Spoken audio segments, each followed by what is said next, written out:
Hello and welcome back dear students. Defence education academy की classes में आपका फिर से स्वागत है। मैं एम एस डागर साइंस की क्लास लेकर आपके सामने आ गया हूं और डिफेंस एजुकेशन एकेडमी के इस प्लेटफॉर्म से आपको पता ही है कि पुराने कितने साल से आप ऑनलाइन क्लासेस का लुत्फ उठा रहे हैं, मजा उठा रहे हैं, फायदा उठा रहे हैं। और आज से हमारी जो क्लासेस हैं उनमें फिर से एक इम्प्रूवमेंट हुआ है, बेहतर से बेहतरीन होने को जा रही हैं। और मैं उम्मीद करता हूं कि आप चाहे आप RIMC कर रहे हैं, चाहे आप सैनिक स्कूल की तैयारी कर रहे हैं, कुरुक्षेत्र गुरुकुल की तैयारी कर रहे हैं, ऑल ओवर इंडिया किसी भी कॉम्पिटेटिव एग्जाम्स की अगर आप तैयारी कर रहे हैं तो हमारी ये क्लासेस आपके लिए द बेस्ट होने वाली हैं। तो डियर स्टूडेंट्स, आज की हमारी ऑनलाइन क्लासेस की कड़ी में जो मैं क्लास लेकर आया हूँ, आपके सामने टॉपिक का नाम लिखा हुआ जिससे आपको पता ही चल रहा होगा कि फिजिक्स की क्लास होने वाली है। और फिजिक्स, अगर आप साइंस पढ़ते हैं, कोई भी साइंस का एग्जाम देने जा रहे हैं, कोई भी कॉम्पिटेटिव एग्जाम जिसमें साइंस कंटेंट्स के रूप में होता है, आप उसे बिना फिजिक्स के क्लियर कर ही नहीं सकते। और फिजिक्स में भी ये बहुत ही इंपॉर्टेंट टॉपिक आपके सामने है, electric current and it's affect. और इलेक्ट्रिक करंट और इट्स अफेक्ट में हम क्या पढ़ने वाले हैं, वो एक्चुअली अगर आपने साइंस को थोड़ा भी पढ़ा है, फिजिक्स को थोड़ा भी पढ़ा है, तो आपके माइंड में मैप बन चुका होगा उसका। तो क्या मैप बनाए मैं बताता हूं और आप सोचेंगे अभी कि सर ने बिल्कुल बताया, यही हमारे दिमाग में मैप बन रहा था। इलेक्ट्रिक करंट क्या है, कैसे जनरेट होता है, चार्ज क्या होता है, पॉजिटिव नेगेटिव चार्जेस क्या हैं, इसके अलावा इलेक्ट्रिसिटी के कौन कौन से ऐसे स्पेसिफिकेशंस हैं, कौन से फीचर्स हैं जिनको हम अपने डेली लाइफ में यूज कर रहे हैं।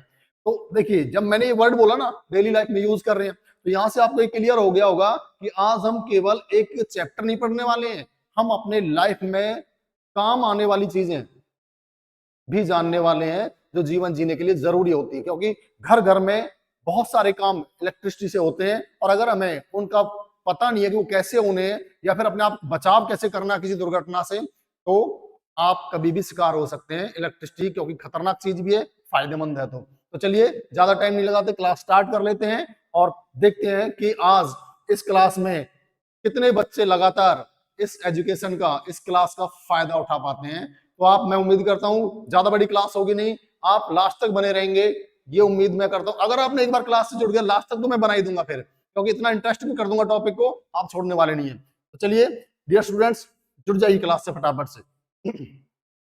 What is electric current? Electric current आखिर है क्या, सबसे पहले तो यही जानेंगे, कैसे जनरेट हुआ और है क्या। यहां पर जो लिखा हुआ है, देखिए वर्ड्स आपको सारी चीज सिखा देते तो टीचर की जरूरत ही नहीं होती, तो ये वर्ड्स आपको सारी चीजें नहीं सिखा पाएंगे। अभी आपको बस मेरे शब्दों पर और जो मैं लिखता हूं उस पर कंसंट्रेशन रखना है, आप सारी चीजें सीख जाएंगे। यहां पर इलेक्ट्रिक करंट की बात हुई है। इलेक्ट्रिक करंट जब जनरेट होता है, सबसे पहले हम जो बात करेंगे ना, वो बात होगी चार्ज की। इलेक्ट्रिक करंट से पहले ही भी कोई चीज होती है, दैट इज चार्ज। और चार्ज कैसे होता है, जब भी इलेक्ट्रॉन्स मूव करते हैं। यहां पर अभी आप देख रहे थे, ये जो पिक्चर है ना, इसमें छोटे छोटे पार्टिकल हैं, इनको मैंने इलेक्ट्रॉन बोला। क्या बोला? इलेक्ट्रॉन। तो इलेक्ट्रॉन क्या कर रहे हैं, मूवमेंट कर रहे हैं। और जब इलेक्ट्रॉन्स मूव करते हैं तो इलेक्ट्रॉन्स के मूवमेंट से जो चीज जनरेट होती है, दैट इज चार्ज। और चार्ज कितने टाइप के होते हैं, ये भी क्वेश्चन आपसे एग्जाम में पूछ लिया जाता है। How many types of charges? Charges कितने टाइप के होते हैं? दो टाइप के होते हैं, positive charge and negative charge. फिर जब चार्ज तक हम पहुंच गए, तो अब इलेक्ट्रिक करंट क्या है, मेन पॉइंट पर आ जाते हैं। व्हाट इज इलेक्ट्रिक करंट, कैसे जनरेट हुआ? इलेक्ट्रिक करंट होता है जब ये पॉजिटिव चार्ज नेगेटिव चार्ज की तरफ मूव करना शुरू कर देता है। तो कौन मूव कर रहे हैं? अभी चार्ज मूव करने लग गया। इससे पहले क्या मूव कर रहे थे? इलेक्ट्रॉन्स मूव कर रहे थे। इलेक्ट्रॉन्स ने मूवमेंट दिखाया तो जनरेशन हुआ चार्ज का, चार्ज जनरेट हुआ। और अभी जनरेशन किसका हो रहा है? इलेक्ट्रिक करंट का। किसकी वजह से? जब चार्ज ने मूवमेंट दिखाया, जब चार्ज मूव करने लग गया पॉजिटिव टू नेगेटिव, तो जनरेट हो गया electric current. Is that clear? अभी आप इसको वर्ड्स में ट्रांसफॉर्म कर सकते हैं, जो कि आपके सामने लिखा हुआ है। आप कहते हैं तो थोड़ा जूम कर देता हूं मैं इसको। यहां पर देखिए, ये पिक्चर बिल्कुल इलेक्ट्रॉन्स का मूवमेंट, यहां पर आपको एक सर्किट दिखाया गया, वहां तक भी पहुंचेगा, लेकिन उससे पहले थोड़ा जूम करके मैं आपको दिखा देता हूं। हाँ, हो सकता है कि वर्ड शायद थोड़े छोटे आपको नजर आ रहे हैं। Electric current, the movement of electrons through a conductor such as copper wire. This flow of electrons is driven by potential difference or voltage, which is usually provided by battery or power supply. The current flows from the positive terminal to negative terminal of the power source. Clear? अगर आपको रट्टा लगाना है तो ये तरीका है, और अगर आपको सीखना है तो इससे पहले, इससे 10 सेकंड पहले जो चीजें मैंने बात आपको बताई, वो दिमाग में रख लीजिए, आप परफेक्ट हो जाएंगे। चलिए टॉपिक में आगे क्या बात करेंगे, टॉपिक में आगे बात करेंगे, यहां पर एक बात आई इलेक्ट्रिक करंट की। तो इलेक्ट्रिक करंट को मेजर भी करते होंगे हम जरूर। अगर आपको एक क्वेश्चन और एक नंबर का सोल्व करना है तो what is the unit of electric current, what is the unit of electric current, electric current का यूनिट क्या है, मतलब किसमें मेजर करते हो आप, इलेक्ट्रिक करंट का यूनिट क्या है, किसमें मेजर करोगे बताइए, दैट इज एम्पियर। क्या है, ampere is the unit of electric current. Clear, yes. चलिए इसके आगे एक और बात हुई, पोटेंशियल डिफरेंस वोल्टेज। आपने देखा होगा कि आप अपने घर में जब कोई अप्लायंस यूज कर रहे होते हैं, आपने बहुत सारे अप्लायंसेस लगा दिए एक ही सर्किट में, तो आप देखते हैं आपका बल्ब अचानक से थोड़ा डिम हो जाता है। वो क्या हुआ, वोल्टेज डाउन हुआ, क्योंकि आपके जो अप्लायंसेस है वो बढ़ गए, मींस रेसिस्टेंस बढ़ गया। और रेसिस्टेंस बढ़ने से क्या हुआ, आपने देखा कि उसका पोटेंशियल जो डिफरेंस है उसके ऊपर असर पड़ रहा है, वोल्टेज पर असर पड़ रहा है। तो यहाँ पर एक और चीज हो गई, वोल्टेज। तो जितना ज्यादा करंट फ्लो करेगा वायर में उतना ज्यादा वोल्टेज भी होगा, मींस दोनों एक दूसरे के क्या है, परपेंडिकुलर हैं, साथ साथ चलते हैं। करंट ज्यादा फ्लो कर रहा है तो वोल्टेज भी अच्छा आ रहा है। हाँ, देखा हुआ आपने ट्रांसफार्मर लगे होते हैं, हर एक घर में इलेक्ट्रिक करंट सप्लाई से पहले ट्रांसफार्मर लगा होता है। और ट्रांसफार्मर का काम क्या होता है, जो वोल्टेज अप डाउन होती है ना उसको एवरेज करना, उसको मॉडरेट करना, उसको मेंटेन करना, उसको कंट्रोल करना, ना तो बहुत ज्यादा ओवर होने देना ना बहुत ज्यादा डाउन होने देना। क्या नाम लिया मैंने, ट्रांसफार्मर। अक्सर बच्चे गलती करके आते हैं, जब भी क्वेश्चन आएगा ना what the function of transformer, तो क्या करके आते हैं, वो कहते हैं कि ये डीसी से एसी में कन्वर्ट करता है, एसी से डीसी में कन्वर्ट करता है। ऑप्शन में भी मिलते हैं ये वर्ड आपको, क्योंकि आप कंफ्यूज होते हो उनमें अक्सर, ये ऑप्शन मिलते हैं आपको। बट राइट आंसर क्या है, it controls the voltage only. Understand, तो ध्यान रखना, बहुत इंपॉर्टेंट क्वेश्चन है। आज से पहले मैंने खुद बेसिस किया है बहुत सारे एग्जाम्स में इस क्वेश्चन को, और बहुत सारे बच्चे गलत करके आते हैं जानने के बावजूद भी, क्योंकि वहां पर उनके दिमाग में सिर्फ एसी डीसी करंट की बात चल रही होती है। चलिए अब बात आ गई इलेक्ट्रिक करंट। तो इलेक्ट्रिक करंट पर जब मैंने अभी एसी और डीसी पढ़ाया आपको, तो यहां से ये भी क्लियर हो गया कि अभी हम क्या पढ़ने वाले हैं, इलेक्ट्रिक करंट के टाइप कितने होते हैं, कितने टाइप का होता है इलेक्ट्रिक करंट। ये पिक्चर क्या बता रहा है, सर्किट को बता रहा है, जहां पर पॉजिटिव से नेगेटिव की तरफ फ्लो करने के कारण एक सर्किट बन गया और बल्ब जल चुका, यानी इलेक्ट्रिक करंट ने अपना काम करना शुरू कर दिया है। यहां पर टाइप ऑफ इलेक्ट्रिक करंट, यही मैं आपको बताने वाला था कि कैसे टाइप होते हैं इलेक्ट्रिक करंट के, कितने टाइप होते हैं और उनको किस बेसिस पर कैटेगराइज किया गया है। डायरेक्ट करंट, जिसको आपने डीसी कह दिया शॉर्ट में, ये कहां मिलेगा आपको, this type current flow in one direction only, batteries provide a direct current. Batteries या फिर जो ड्राई सेल्स होते हैं वो सभी डायरेक्ट करंट प्रोवाइड करते हैं। ये बैटरी आपने अक्सर देखी होगी, आपके घर में इन्वर्टर लगा होगा, उसके पास बैटरी होगी, तो ये बैटरी कौन सा करंट प्रोवाइड करेगी आपको, डीसी यानी डायरेक्ट करंट प्रोवाइड करेगी। दूसरा आप देख पा रहे हैं इस तरफ एक ट्रांसफार्मर लगा हुआ है, और ट्रांसफार्मर के पास लिखा हुआ है यहाँ पर alternate current, means AC. Short में एसी कह दिया इसको, ये वो वाला एसी नहीं है जिसका आप गर्मियों में इंतजार कर रहे हैं, ये ऑल्टरनेट करंट की बात है। मींस ये एक डायरेक्शन में नहीं चलता है, ये अपनी डायरेक्शन चेंज कर सकता है, इसका पोटेंशियल डिफरेंस चेंज हो सकता है, इसमें वोल्टेज अप डाउन हो सकता है। इसलिए इन्हीं बेसिस पर इन दोनों को अलग अलग कैटेगरी में बांटा गया। आपको पता भी चल गया कि आपके कौन कौन से अप्लायंसेस एसी और कौन से डीसी आपको प्रोवाइड करते हैं, और आप कौन सी जो इलेक्ट्रिक अप्लायंसेस हैं उनका घर पे यूज करते हैं, उनमें से कौन एसी पे वर्क करेगा, कौन डीसी पे वर्क करेगा। तो इसके लिए सबसे बढ़िया तरीका क्या है, जब भी आप मार्केट से कोई अप्लायंस खरीद कर ला रहे हैं तो देखिएगा उसका जो बॉक्स है ना, उसके ऊपर लिखा होगा एसी, उसके ऊपर यह भी लिखा होगा कौन से वोल्टेज से कहां तक काम करेगा, 220 से 240 ऐसे लिखा होगा। अंडरस्टैंड, मतलब पोटेंशियल डिफरेंस और कौन से करंट पे वो काम करने वाला है वो उसमें मौजूद होते हैं, जो यहाँ पर आपको दिखाया गया।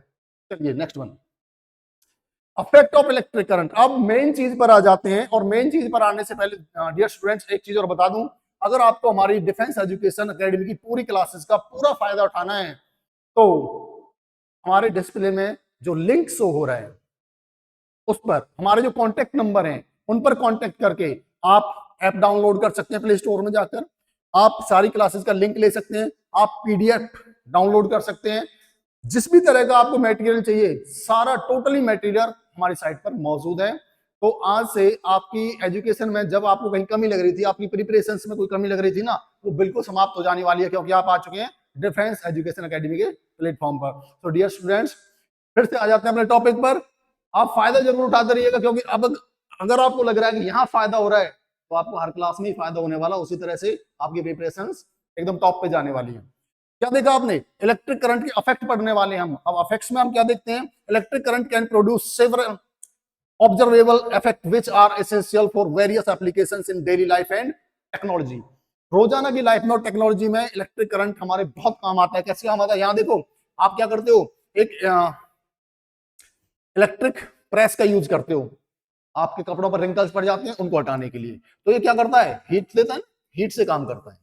ये देखा आपने, एक बल्ब जल रहा है, ये लाइट देता है।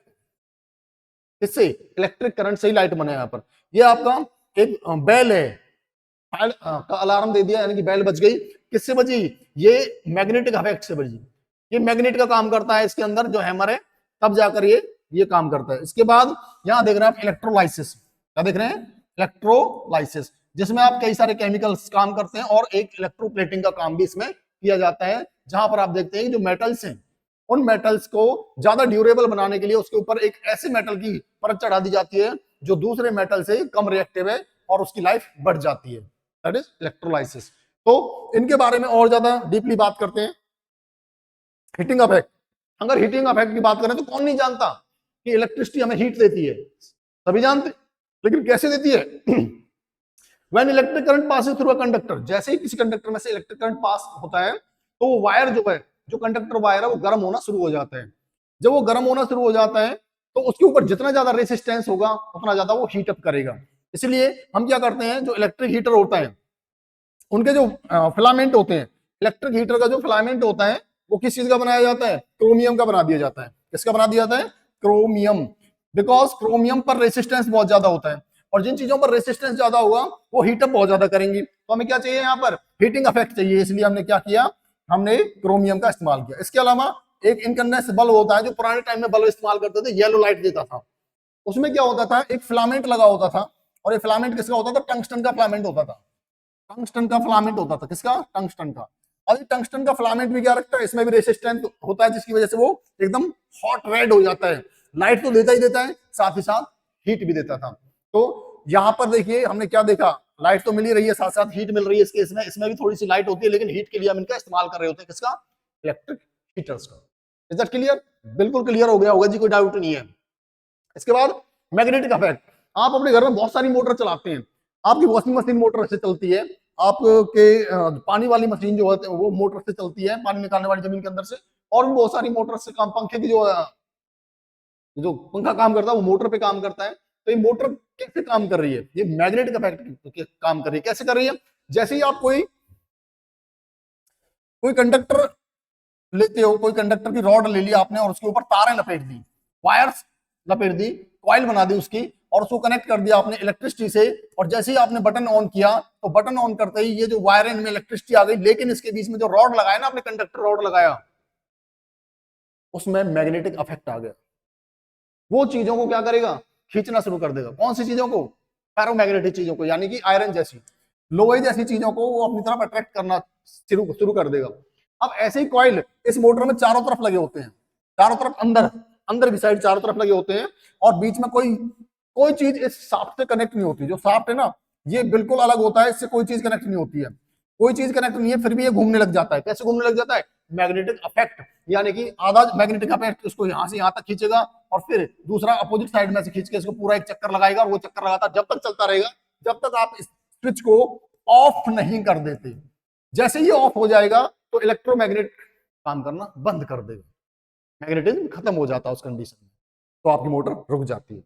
दूसरा आपने देखा डोरबेल, जैसे आपने बटन दबाया ट्रिंग की आवाज आई। कैसे? ये हैमर यहां टकराया। कैसे टकराया? इसमें इलेक्ट्रिसिटी गई, और इलेक्ट्रिसिटी इसमें अंदर पहुंचते ही ये क्या हो गया? मैग्नेट का काम करने लग गया, और ये इसकी तरफ खिंच के आया, इसमें के ऊपर हैमर किया, साउंड आया। तो ये क्या था? Magnetic effect of electric current. इसके बाद बात करते हैं chemical effect. When electric current passes through a conductor liquid, किसी लिक्विड से। कैसे? कंडक्टर लिक्विड से। कंडक्टर लिक्विड कौन होते हैं? जिनमें कोई एसिड, कोई बेस या सॉल्ट घुला होता है, वो कंडक्टर लिक्विड्स होते हैं। उनमें से जैसे ही गुजरेगा तो इलेक्ट्रोलाइसिस होगा। अब इलेक्ट्रोलाइसिस में क्या होगा?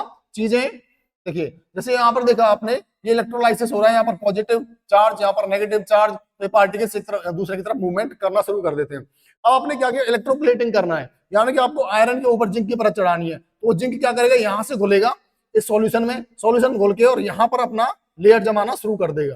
तो ये किससे हुआ, इलेक्ट्रोलाइसिस से ये काम हुआ, यानी कि इलेक्ट्रोप्लेटिंग हुआ, जिससे हम मेटल्स को लॉन्ग लाइफ कर देते हैं, ड्यूरेबल बना देते हैं। तो एक और इफेक्ट आपने देखा क्या था, वो chemical effect of electric current. इसके बाद आते हैं हम सेफ्टी मेजर्स में। मैंने एक बात करी थी शुरुआत में कि अगर आप इलेक्ट्रिसिटी का इस्तेमाल करते हैं अपने घर पर और आप सेफ तरीके से उनका इस्तेमाल करना नहीं जानते, तो आप खतरे में हैं।